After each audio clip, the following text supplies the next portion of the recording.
Baik rekan-rekan,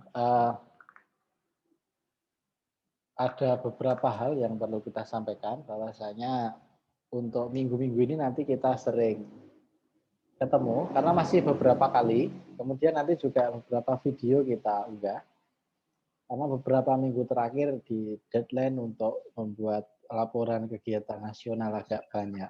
Oke, kemarin video tonton ya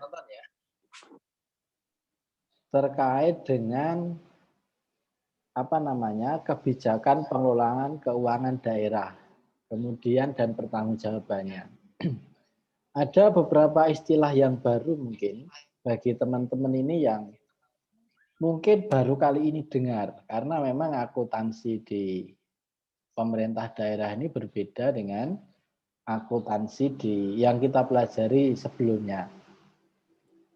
Jadi terkait istilah-istilah penjelasan laporan operasional, LRA, realisasi anggaran dan sebagainya, SKPD, SAP, itu silahkan teman-teman sering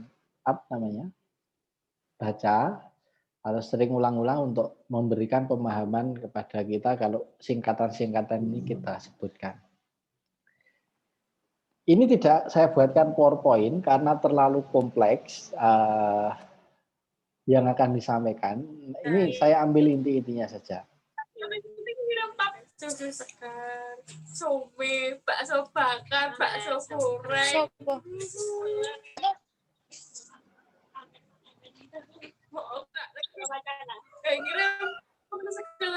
Aku niste, aku genep. Aku sekarang mau bensin ini. Tapi sebelum itu, teman-teman semuanya,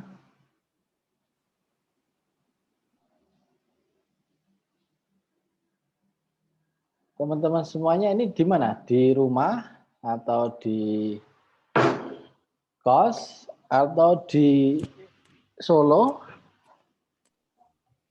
Di kos, Pak. Di kos, ada yang di kos? Di rumah, Pak. Di rumah.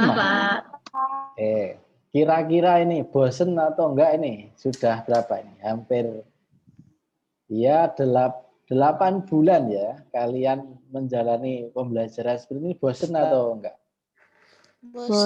Bosan. Di kampus itu saat ini kehidupan kampus jam ini jam berapa ya? Jam 2 kurang 5 menit ini kira-kira hanya 5% dari kebiasaannya. Sangat sepi sekali. Sudah pernah ada yang ke kampus selama pandemi? Sudah, Pak. Sudah ya? Sudah. Ya kalian di rumah kan ya gimana? Kalau di rumah itu enak atau enggak? Enggak. Enak. Ada enak ya, ada enggak, Pak? Ya, kalau di kos kan nggak harus nyuci piring gitu kan. Ya, kalau di rumah ya di pandemi ini ada beberapa hikmahnya, memang kita lebih banyak dekat dengan keluarga. Betul. Iya kan, lebih dekat dengan keluarga. Nggih, Pak. Dan kita doakan semua teman-teman kita ini semuanya sehat gitu kan, dan tidak ada yang positif. Hati-hati ini menjelang ini sudah libur kan, musim-musim libur ini ya kita harus berhati-hati. Sekarang UMS sedang rapid besar-besaran, jadi semua yang hadir di kampus untuk dosen dan karyawan 2 minggu ini diadakan rapid berjadwal. Ya ada beberapa yang reaktif, tapi banyak yang non. Jadi beberapa itu intinya ya karena pergaulan kita setiap hari di rumah dengan teman, dengan tetangga atau mungkin kemana, sehingga banyak yang nyantol di tubuh kita. Tapi kalau di dalam kampus sendiri memang tidak ada penularan karena memang aktivitasnya sangat sedikit sekali.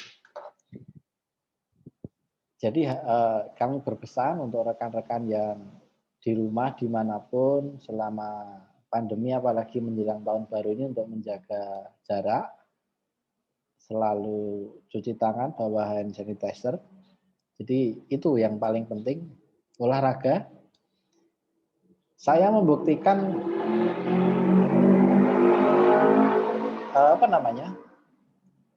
selama ini sudah rapid 5 kali memang, 5 kali rapid karena keluar kota, tapi alhamdulillah dengan menerapkan apa yang kita kerjakan tadi, ya sampai saat ini alhamdulillah masih sehat semuanya. Moga-moga terus sehat terus, teman-teman dan kita semuanya sehat terus kayak gitu.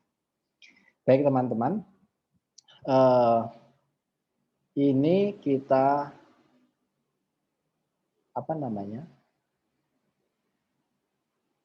share screen terkait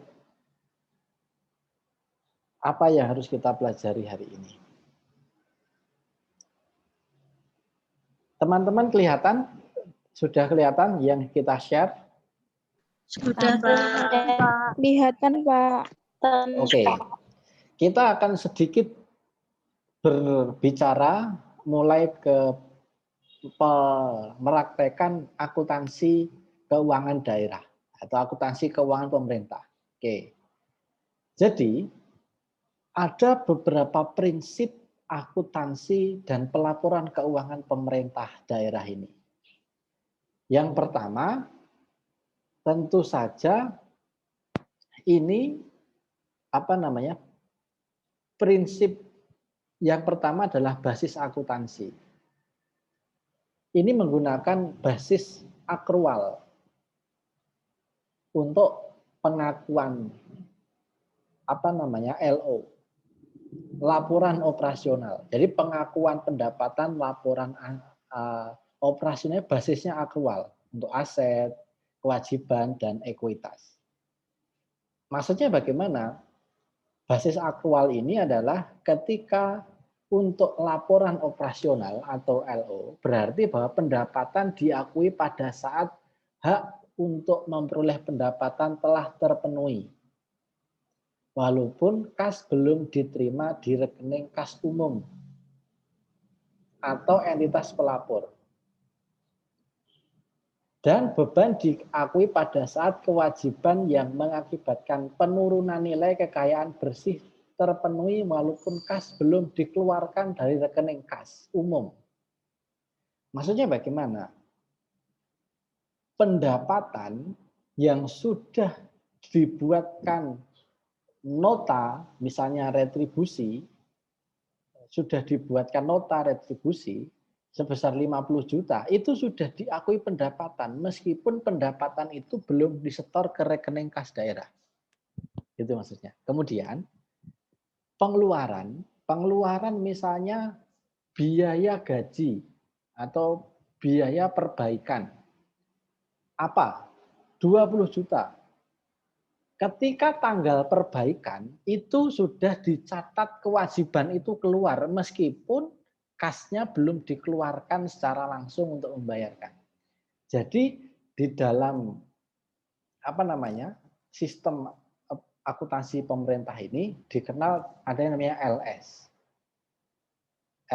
LS itu apa? LS itu biasanya saya gampangkan bahasanya begini. Dipakai duluan, tapi bayarnya nanti ketika anggaran sudah cair. Misalnya kegiatan di hotel, rapat di hotel. Hotel itu dipakai dulu rapat, konsumsi disajikan dulu, kamar dipakai dulu, tapi bayarnya besok ketika anggaran kasnya itu, air anggaran itu cair. Karena kas negara ini tidak setiap hari ada pencairan, ada tempo-tempo pencairan keuangan. Jadi tidak setiap hari cair anggaran ini. Yang kedua, prinsip nilai historis. Jadi, ketika melakukan belanja atau melakukan pembelian, itu terlebih dahulu harus melihat nilai wajar untuk menetapkan harga. Ini untuk apa? Untuk menghindari markup anggaran.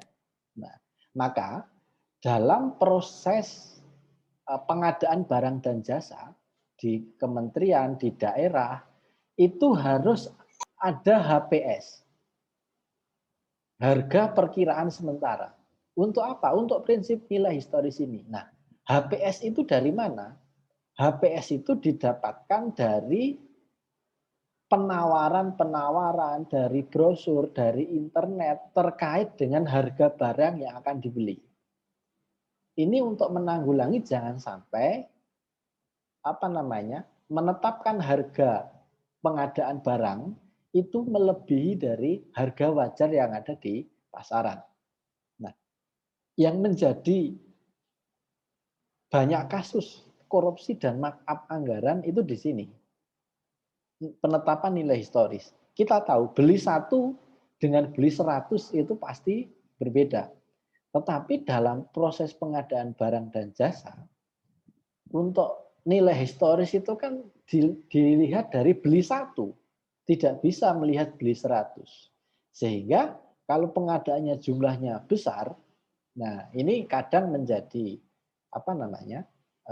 permainan atau di pemerintahan itu untuk saling menguntungkan. Tapi ini kan korupsi, saling menguntungkan maksudnya bagaimana? Maksudnya begini, perusahaan itu menjual 100, harga aslinya kan 100 itu 5.000, tetapi harga satunya 6.000. Dijual secara real 5.000, tetapi laporannya 6.000. Yang 1.000 kemana? Yang 1.000 kemana? Tentunya inilah yang menjadi potensi korupsi yang ada di Indonesia, banyak sekali seperti ini. Terkait dengan, sebenarnya sudah ada prinsip nilai wajar. Tetapi tadi saya katakan, beli 1 dengan beli 100 tentunya berbeda. Yang ketiga adalah prinsip realisasi. Bagi pemerintah terkait dengan pendapatan berbasis kas,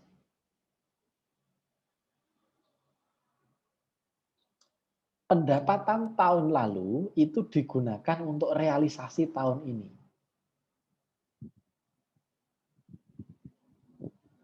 Kemudian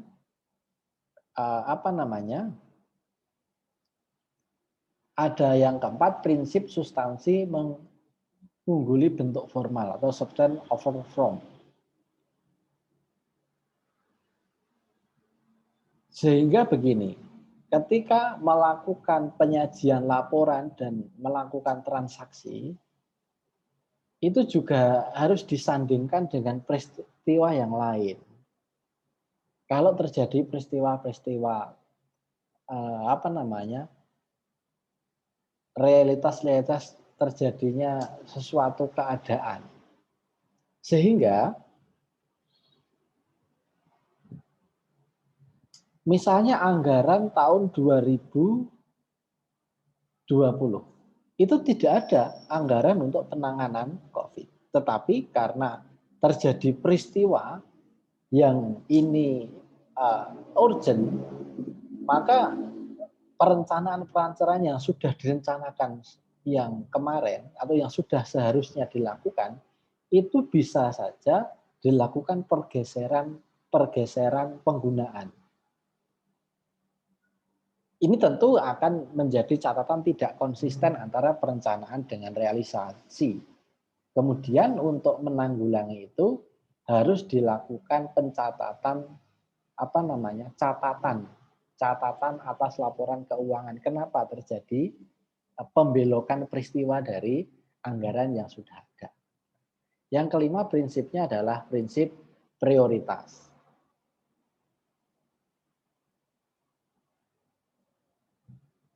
Nah, prioritas ini adalah biasanya pencapaian target terkait program yang telah dilakukan. Biasanya ada periode bulanan, triwulanan, semester, dan yang lain sebagainya.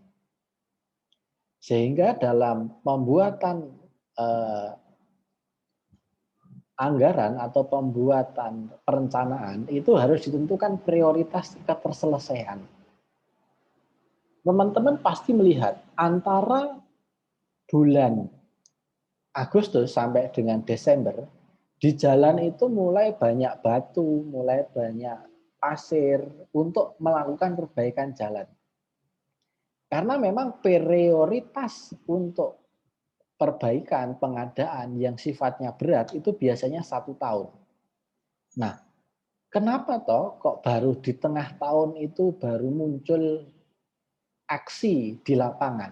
Nah, dalam proses pengadaan seperti perbaikan jalan atau jembatan atau pembuatan waduk, setengah tahun yang pertama itu digunakan untuk apa? Digunakan untuk misalnya lelang. Lelang itu apa? Lelang itu misalnya adalah bagaimana proses penunjukan siapa yang mengerjakan proyek tersebut. Karena pemerintah tidak boleh sendiri menangani proyek itu. Harus menggunakan pihak kedua dan pihak ketiga. Maksudnya bagaimana? Perusahaanlah yang nanti akan menjalankan proyek tersebut, tetapi dengan mekanisme, dengan besaran tertentu harus lelang. Penunjukan langsung boleh, tapi di bawah 50 juta nilainya. Misalnya untuk perbaikan jembatan ada anggaran 1 miliar harus dilelang. Proses lelang itu kan membutuhkan waktu. Proses lelang itu mengerjakan HPS, menawarkan, harus konsultasi konstruksi, perencanaan konstruksi, kekuatan konstruksi, itu perlu diperhitungkan. Maka aksi itu biasanya di tengah-tengah tahun sampai akhir tahun. Kemudian karena periodenya 1 tahun, kalau tidak selesai pada 31 Desember, biasanya konstruksi atau penyelesaian pembangunan jalan, itu perusahaannya dikenakan denda penalti. Karena di dalam kontrak itu sudah ada jangka waktu. Jangka waktunya sekian tahun begitu. Nanti kita akan jelaskan. Kemudian ada prinsip konsistensi. Nah, konsisten ini apa? Konsisten tentu dalam prinsip akuntansi kita tahulah kekonsistensian dalam pencatatan. Jadi kejadian-kejadian serupa yang mengulang di tahun ke tahun, misalnya biaya gaji, biaya listrik, dan sebagainya, ATK itu kan kejadian yang berulang. Nah ini tentunya di dalam metode akuntansi tidak boleh terjadi perubahan metode dalam ya penentuan pencatatan, penaksiran dan lain sebagainya. Kemudian yang kedua prinsip pengungkapan lengkap. Nah, di dalam pertanggungjawaban laporan keuangan, pembuatan perencanaan dan laporan keuangan, ini tentunya ini prinsip pengungkapan lengkap ini menjadi penting. Jadi semua apa yang terjadi, informasi yang dibutuhkan untuk membuat perencanaan sampai dengan pencatatan laporan keuangan, itu harus lengkap. Informasi yang dibutuhkan oleh pengguna laporan keuangan itu juga mudah diakses. Sehingga pada umumnya laporan keuangan itu yang halaman depan adalah laporan secara general, kemudian dilengkapi dengan laporan-laporan realisasi rincian yang lebih rinci dan bukti-bukti pendukung. Kemudian prinsip penyajian wajar. Nah, di dalam akuntansi, prinsip penyajian wajar ini menjadi penting. Apalagi dalam akuntansi pemerintah, uang yang dikelola ini adalah uang negara atau uang daerah.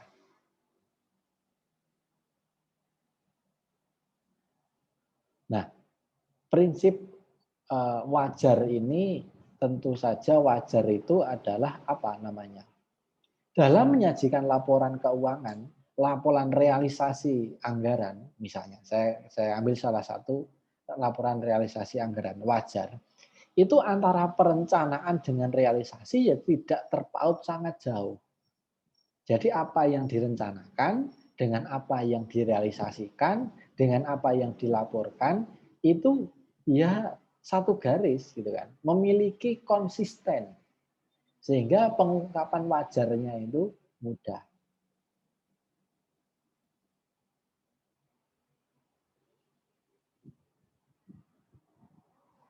Kemudian misalnya penentuan harga sementara untuk pengadaan, itu juga harus wajar. Wajar itu harganya ya tidak terlalu tinggi atau tidak terlalu rendah yang nanti menyebabkan kerugian kas daerah atau kas negara. Nah, itu adalah 8 prinsip dari akuntansi sektor pemerintah, terutama di pemerintah pusat dan daerah. Nah, kemudian di dalam laporan keuangan, akuntansi sektor publik, terutama di pemerintahan, itu memiliki beberapa laporan yang harus disusun. Ini kita berbicara khusus untuk laporan keuangan pemerintah daerah. Paling tidak ada 8 laporan yang harus disusun. Yang pertama adalah laporan realisasi anggaran. Nah, laporan realisasi anggaran ini apa toh? Yaitu laporan yang merealisasikan anggaran. Biasanya RAPBD yang kita kemarin bahas di pertemuan yang lalu, rencana anggaran pendapatan belanja daerah, itu menjadi RAB. Nah, kemudian laporannya adalah realisasi ini. Jadi menyandingkan antara perencanaan dan laporan. Kemudian nanti dicari presentase ketercapaiannya berapa persen. Jadi kalau kita berbicara, ini contohnya seperti ini. Ini saya besarkan. Jadi di sini urean ini adalah urean keterangan. Di sini ini namanya anggaran. Anggaran itu yang dianggarkan di awal tahun. Kemudian di sini realisasi. Realisasi itu adalah yang sudah dikerjakan sampai dengan akhir tahun. Kemudian di sini adalah presentase. Presentase itu adalah ketercapaian realisasi dari anggaran tersebut. Nah, kemudian di sini angka realisasinya berapa. Nah, ini biasanya kalau ini kan komplit ya, semua kabupaten dicontohkan di sini. Tapi nanti setiap SKPD atau setiap kegiatan akan membuat seperti ini. Ada anggaran, ada realisasi. Dan presentase pencapaian realisasi. Begitu. Ini yang pertama adalah laporan realisasi. Yang kedua adalah laporan perubahan saldo anggaran lebih. Nah, maksudnya bagaimana LPASL ini? Laporan perubahan saldo anggaran lebih itu menyajikan informasi kenaikan atau penurunan saldo anggaran lebih terkait pada tahun perolehan. Nah, ini contohnya seperti ini. Saldo anggaran lebih awal tahun sekian, penggunaan saldo anggaran. Saldo anggaran lebih awal itu adalah anggaran awalnya itu berapa. Kemudian di sini ada penggunaan penggunaan saldo. Berarti penggunaan uangnya itu berapa. Nah, di sini ada di total di sini. Nanti sisanya berapa. Kemudian nanti ada penggunaan termin kedua, ketiga berapa. Nah, ini dibuat secara berjenjang. Jadi intinya untuk mengkoreksi sebenarnya anggaran awal itu berapa, digunakan berapa, total digunakannya berapa, sisanya berapa, atau kurangnya berapa. Ini untuk mengetahui itu. Namanya laporan penggunaan saldo anggaran lebih awal. Kemudian di sini ada laporan operasional. Nah, laporan operasional ini adalah laporan yang menyajikan ikhtisar sumber daya ekonomi yang menambah ekuitas. Dan penggunaannya dikelola oleh pemerintah pusat atau daerah. Nah, misalnya apa di sini? Misalnya ada pendapatan LO. Misalnya apa pendapatan LO ini? Pemerintah daerah mengakui adanya penambahan ekuitas dalam tahun anggaran. Ada penambahan ya aset dan lain sebagainya. Beban atau penurunan manfaat. Nah, biasanya gedung, kendaraan setiap tahun kan disusutkan. Nah, itu kan menjadi penurunan manfaat ekonomi dari aset yang dimiliki oleh pemerintah daerah. Nah, misalnya mendapatkan bagi hasil laba BUMD atau transfer, ini juga laporan operasional. Atau mendapatkan bantuan, ini juga laporan operasional, diperlukan laporan operasional. Nah, contoh laporan operasional ini seperti ini, pendapatan asli daerah dari segi apa saja, tahun ini sekian, tahun kemarin sekian, kenaikannya berapa persen. Nah, ini pendapatan transfer bagi hasil pajak kendaraan bermotor, penambangan sumber daya alam, dana alokasi umum dari pemerintah, dana alokasi khusus dari pemerintah.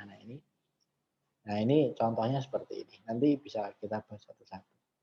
Kemudian ada laporan perubahan ekuitas, yaitu yang terkait menyajikan informasi kenaikan dan penurunan ekuitas. Nah, ini ekuitas awal, itu kekayaan awalnya berapa, surplus atau defisitnya dari laporan operasional berapa, kemudian akumulasi akhir. Tentu dan yang terakhir ditutup dengan neraca. Neraca itu ada aset lancar, ada investasi jangka panjang, kemudian ada aset tetap, ada dana cadangan, ada aset lainnya, kemudian ada kewajiban, ada utang jangka panjang, jangka pendek, kemudian ada total ekuitas, dan yang terakhir adalah laporan arus kas. Laporan arus kas ya sama sebenarnya dengan akuntansi biasa terkait laporan lalu lintas laju kas, gitu kan. Jadi kas masuk, kas keluar itu dicatat sedemikian rupa menjadi sebuah laporan arus kas. Kemudian ada yang ketujuh, catatan atas laporan keuangan. Nah, ada beberapa hal yang menjadi catatan dalam laporan keuangan. Ini adalah menyajikan informasi mengenai kondisi ekonomi makro, fiskal, keuangan, dan target pada APBD. Kemudian menyajikan ikhtisar pencapaian kinerja selama tahun pelaporan, menyajikan informasi tentang dasar penyusunan laporan keuangan, dan lain sebagainya. Sehingga dalam catatan atas laporan keuangan ini ya sebagai resum terkait kinerja dari laporan keuangan yang telah dibuat tadi. Nah ini dibuat catatan-catatan. Jadi ada catatan-catatan khusus terkait laporan keuangan. Ini secara teori seperti itu teman-teman. Jadi ada 7 jenis laporan keuangan pemerintah daerah. Tetapi mengingat waktu, nah ini tidak bisa kita praktekkan satu persatu terkait laporan ini. Nah, ini kita bahas yang hari ini adalah laporan realisasi anggaran atau LRA sebagai fokus hasil kuliah hari ini, biar teman-teman tahu. Tadi saya katakan laporan realisasi anggaran itu adalah laporan yang mengatakan atau menyatakan realisasi dari perencanaan yang telah ditetapkan. Oke, saya akan bukakan contoh.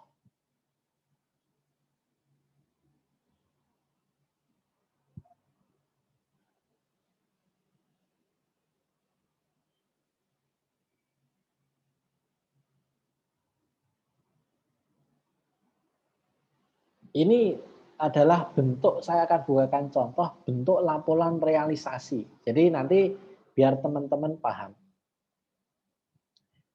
Biasanya laporan realisasi itu didahului harus ada yang namanya anggaran.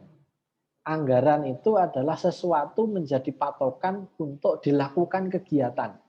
Jadi pemerintah itu setiap melakukan kegiatan tidak boleh terlepas dari patokan anggaran dan pagu anggaran.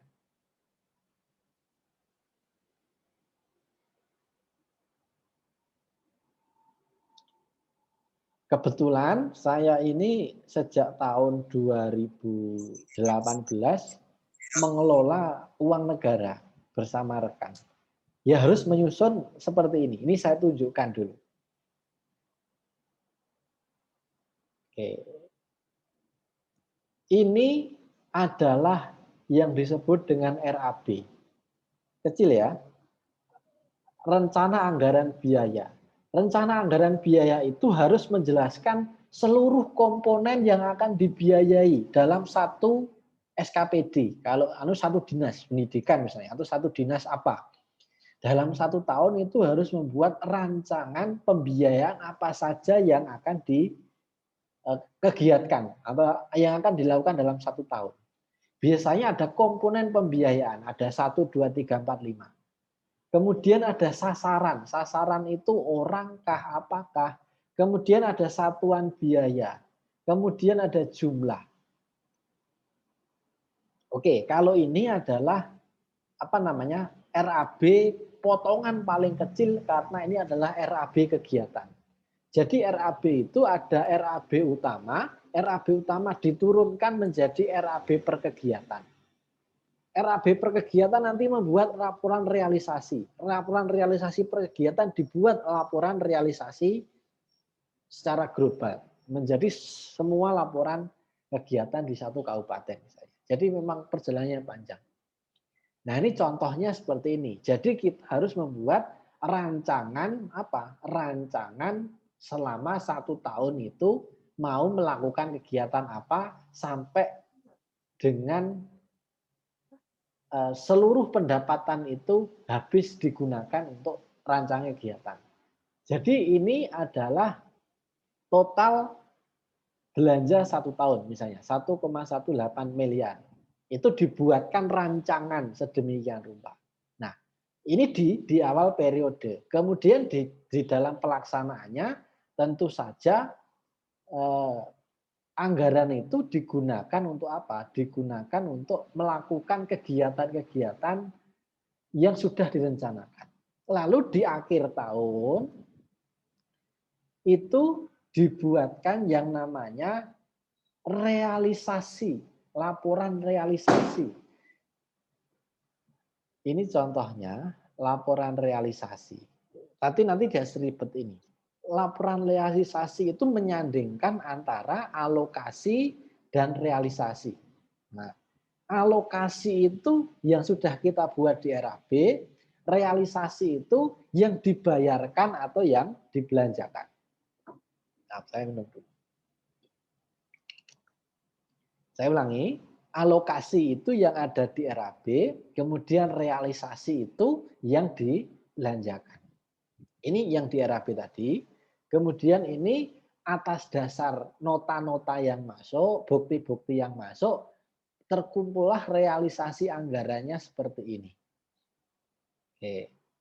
Kemudian di sini ada selisih. Selisih itu berarti mungkin ada sisa, ada kelebihan, dan lain sebagainya. Nah, di sini ada total RAB, di sini adalah total realisasi. Kalau ini kita kurangkan dengan ini, ketemulah selisih. Nah, selisih itu kalau minus berarti defisit.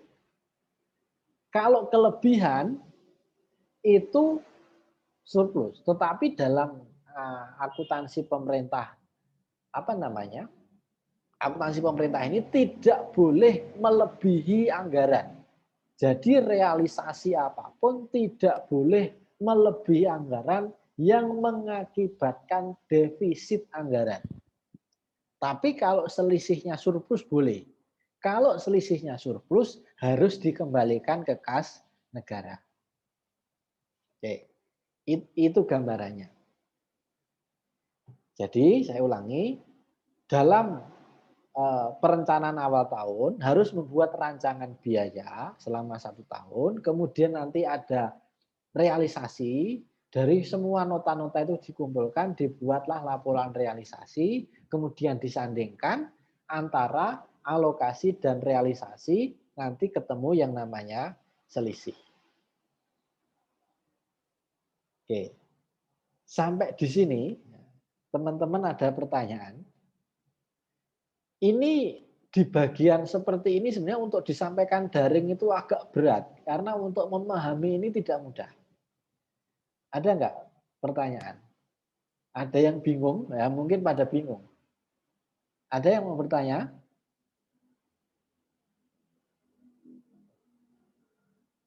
Ada? Oke, kalau tidak ada,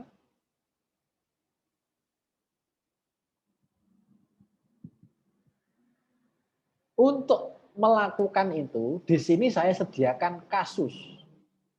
Nah, kasus SKPD misalnya di suatu dinas pendidikan kota. Kita ambil dinas pendidikan saja, tidak sampai ke kabupaten yang skopnya terlalu besar. Di sini saya sediakan 16 item yang harus direncanakan. Kemudian di sini ada 12 item realisasi. Nah, nanti kita akan membuat RAB dan menyandingkan dalam realisasi. Di sini sudah ada clue-cluenya. Oke. Maka yang kita perlukan di sini adalah Excel untuk mengerjakan itu. Misalnya di sini adalah nomor, ada kegiatan, sebentar.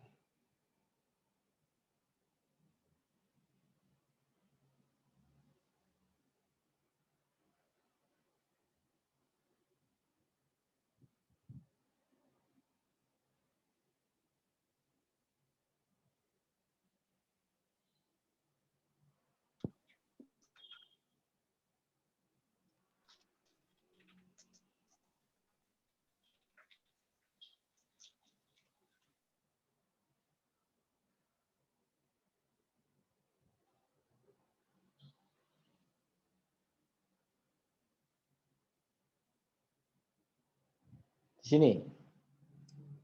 Misalnya,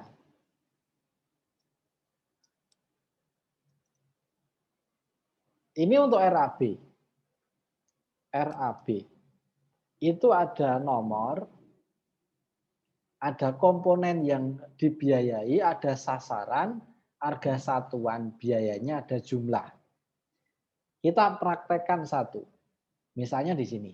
Pembangunan sekolah dasar dan sekolah menengah. Jumlah sekolah dasarnya sebanyak 55 dan sekolah menengah pertamanya 35. Oke. Maka di sini kita anggarkan pembangunan SD 2,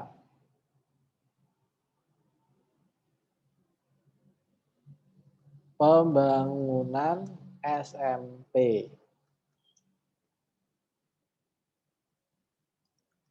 Satuannya apa? Sekolah. Kenapa? Yang dibangunkan per sekolah.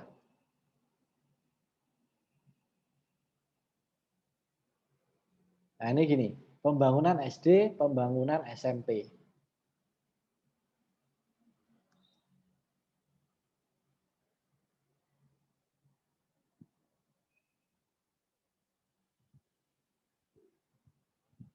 Oke, kita lihat ke soal. Pembangunan sekolah SMP berapa? Sorry, SD berapa? SD 55, SMP 35. Berarti kita rencanakan sasarannya sekolah dasar 55, sekolah SMP-nya adalah 35. Kemudian di sini adalah satuan biaya.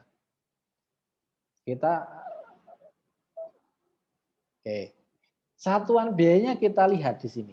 Alokasi untuk setiap sekolah dasar adalah 250 juta rata-rata. Berarti per sekolah alokasinya 250 juta dan untuk SMP per sekolah 275 juta. Oke. Ini 55 sekolah, satuan biayanya satu sekolah itu berapa? 255 juta. Satu sekolah 275 juta.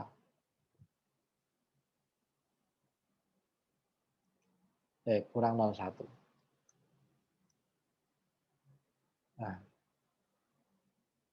Nah ini tinggal kita pengkaliannya saja.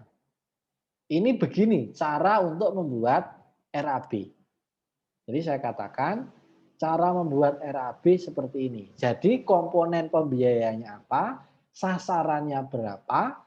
Misalnya kalau sekolah ya sekolah, kalau rapat ya rapat misalnya. Satuan biayanya adalah per sasaran tadi berapa, nanti ketemu jumlah. Berarti ini adalah RAB. Oke.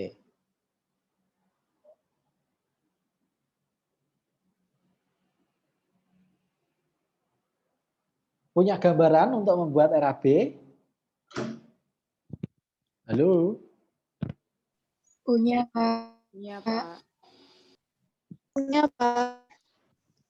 Ini nanti yang saya tunjukkan tadi, ini proyek untuk kalian kerjakan ya. Jadi kan saya cuma mencontohkan ya. Kemudian nanti dari soal ini nanti saya unggah di psikologi, apa namanya? Open learning, atau saya chatkan di sini.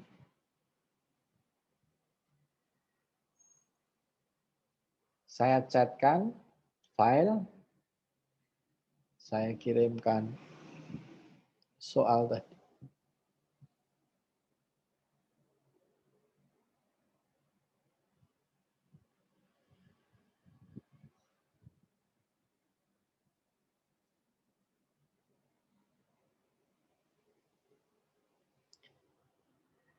Ini soalnya saya kirim. Jadi kalian nanti membuat RAB seperti yang saya contohkan ini tadi. Dari soal itu dibaca, ya, kemudian diterjemahkan ke dalam RAB, pembuatan RAB. Di sini saya namai RAB.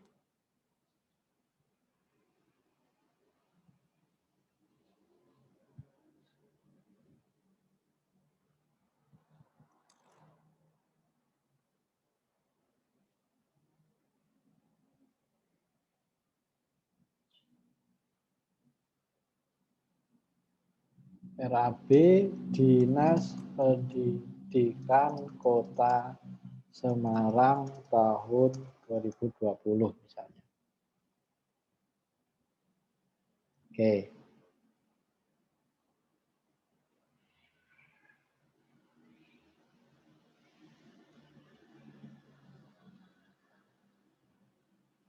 Kemudian ini saya namai filenya RAB. Kemudian di sini nanti ada namanya LRA. LRA itu adalah laporan realisasi anggaran.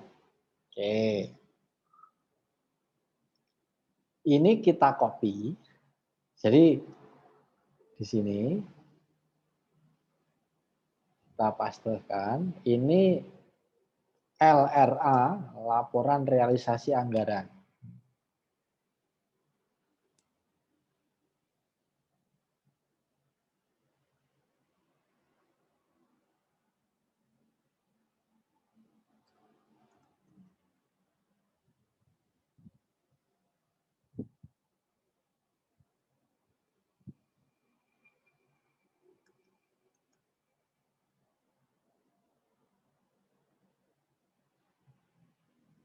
Nah, di sini disandingkan. Sebentar.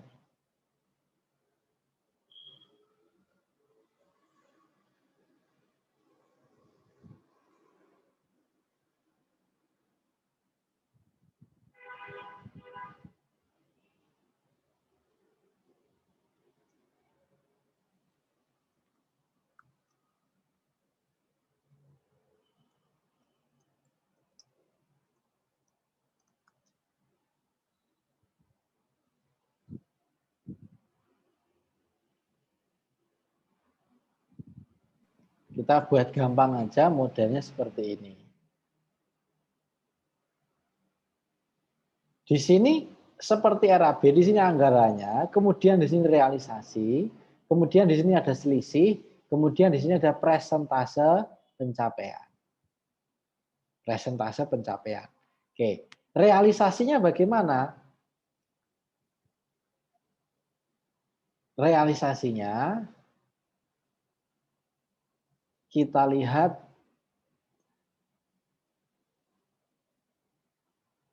di sini. Di bawah di sini ada realisasi. Dari serapan dana pembangunan sekolah menengah sebesar 98,76%, Kemudian serapan pembangunan sekolah dasar sebesar 78%. Ingat tadi yang di atas adalah SD, di bawah SMP, di realisasi yang di atas di sini adalah sekolah menengah, yang di bawahnya adalah sekolah dasar. Oke, angka ini kita bawa ke penghitungan di sini. Di sini tadi SMP. Oke. SMP 98,76%. Berarti realisasinya berapa? Sama dengan anggaran dikali 98,7 atau 0,987. Oke. Berarti ini realisasi. Maka akan ketemu selisih. Selisih adalah dari anggaran dikurangi realisasi. Nah, ini selisihnya segini. Berarti ini selisih. Persentase pencapaian sama dengan apa? Nah, ya, ini 100 dikurangi 98,76. Nah, sorry.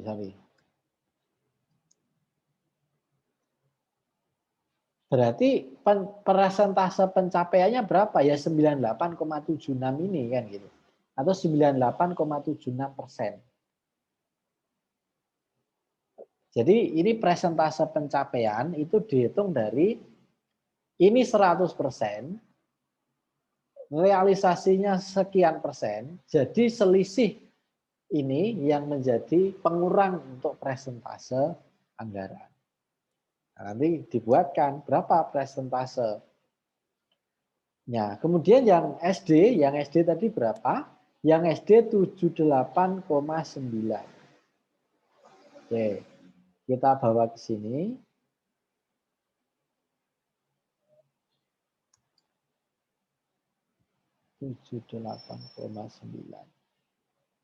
Berarti realisasinya sama dengan ini dikali 0,789. Selisihnya sama dengan ini dikurangi ini. Nah, oke. Di sini sudah ketemu. Ini realisasi dari apa? Dari kegiatan realisasi di lapangan. Selisih itu berarti selisih antara anggaran dan realisasi. Persentase pencapaian anggaran. Saya kompliti sekalian. Nah, itu bagaimana menghitungnya? Menghitungnya adalah apa namanya?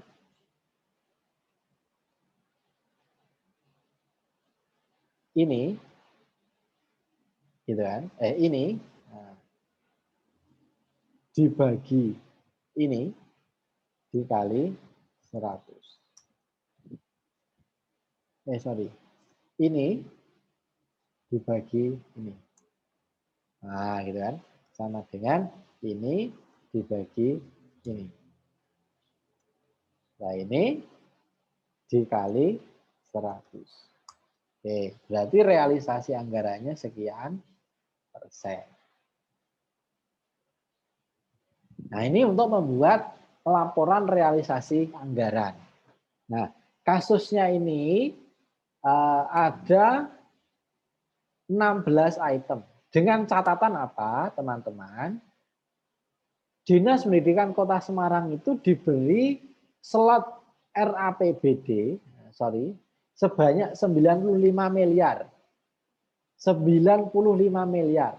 Ada poin ke-16, jika ada selisih anggaran, jadi sampai poin 15 ini, jika ada saldo anggaran, silakan rekan-rekan membuat kegiatan yang dapat menghabiskan anggaran 95 miliar ini.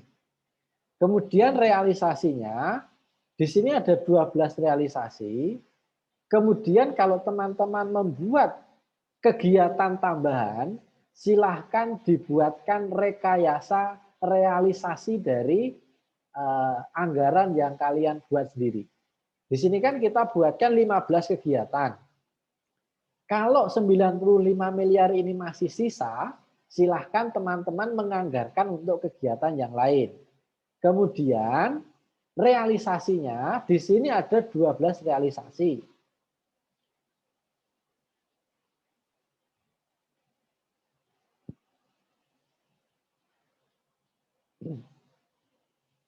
Saya ulangi. Di sini ada 12 realisasi. Kalau ada anggaran yang belum terrealisasikan, lah rekan-rekan silahkan membuat rekayasa realisasi supaya apa? Semua kegiatan itu terrealisasi meskipun ada anggaran yang tidak habis, sehingga nanti ada selisih. Nah, kemudian di sini nanti ada total, gitu ya.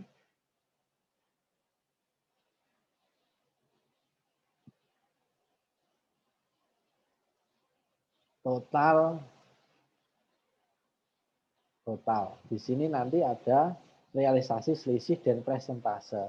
Nah, presentase pencapaian anggaran ini menjadi prestasi di akhir tahun anggaran. Biasanya semakin banyak nilai serapan anggaran realisasi kegiatan di suatu SKPD, itu prestasinya semakin baik. Kalau realisasi anggarannya kecil atau tidak mencapai target sekian persen, biasanya untuk anggaran tahun berikutnya akan dikurangi. Itu seperti itu yang sering terjadi di dinas instansi atau yang ada di tempat kita. Oke. Ada pertanyaan rekan-rekan dari apa yang saya sampaikan hari ini? Silahkan. Video ini saya rekam, setelah ini akan saya unggah di Open Learning bersama dengan materi dan soal serta Excel yang saya buat tadi supaya teman-teman dapat untuk menyusunnya. Kegiatan hari ini adalah laporan realisasi anggaran. Nah, pertemuan selanjutnya kita akan membahas mengenai jurnal pencatatan transaksi. Ada yang ingin ditanyakan? Silakan.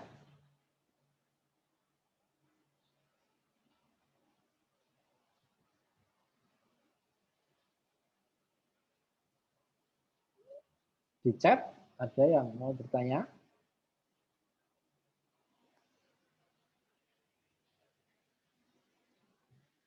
Sambil cerita saja, kira-kira kuliah akuntansi itu enak ketemu langsung atau online?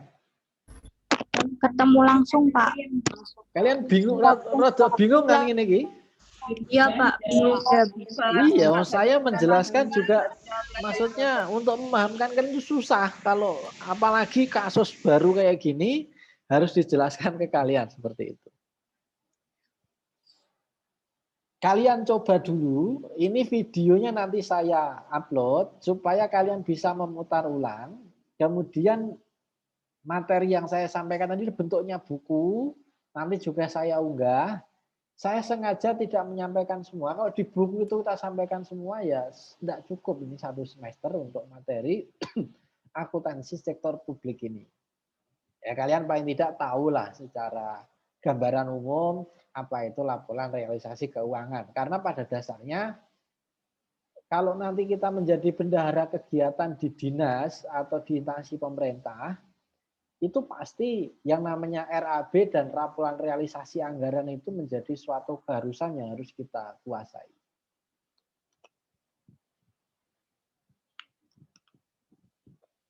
Ada yang mau ditanyakan? Kalau hari Rabu kita kuliah lagi, bisa? Ini Selasa ya? Oh iya. Iya, Pak, Selasa. Iya, Enggak, tugasnya itu tidak selesai besok maksudnya. Besok saya tambahin materi gitu loh. Bisa besok jam berapa? Jam 1? Bisa, Pak. Bisa ya Bisa, semua Pak. ya. Besok jam 1 kita Zoom lagi. Ini saya unggah di YouTube dan di Open Learning supaya bisa diputar sekaligus soal dan format untuk mengerjakan tadi.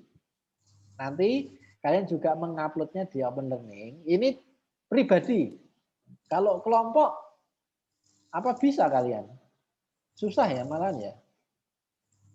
Susah, Pak. Susah, Boleh harus pribadi. Zoom bareng Susah, susah. Pak. Pribadi saja. Caranya seperti tadi saya tunjukkan tadi, dari membaca apa yang mau dikerjakan, dituliskan dalam RAB, kemudian realisasinya apa ditulis dalam realisasi. Ini tidak susah sebenarnya untuk laporan realisasi. Nah, besok kita akan membahas mengenai siklus akuntansi dan pencatatan akuntansi keuangan pemerintah daerah.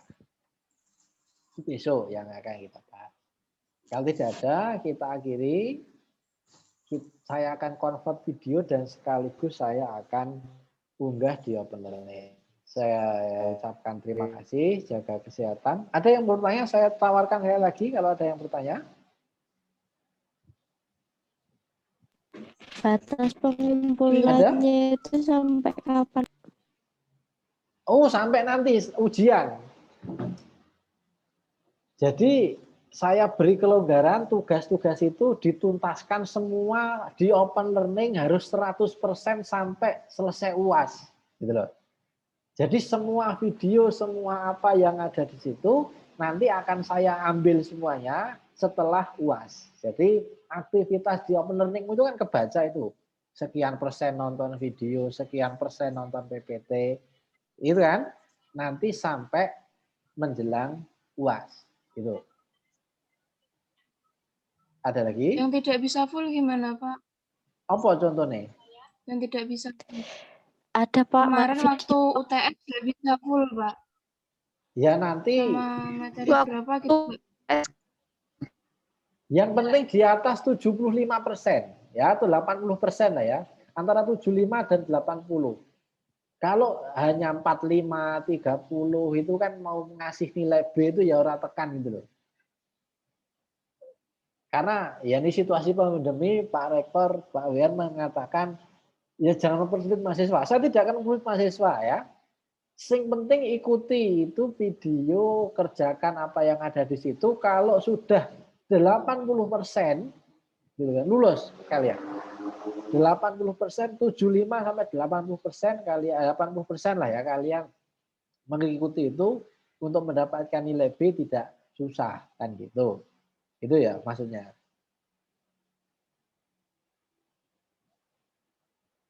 Selama ini ada dosen yang susah?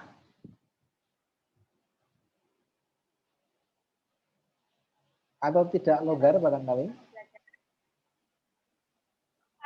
Adanya itu, Pak, terkendalanya persentasenya nggak bisa full, padahal udah dibuka berkali-kali. Udah berkali-kali ya? Jadi, Ya nanti, ya, tapi mencapai kurang dari 70. kurang dari 70. Ya coba nanti kita Kurang, cek kendalanya apa.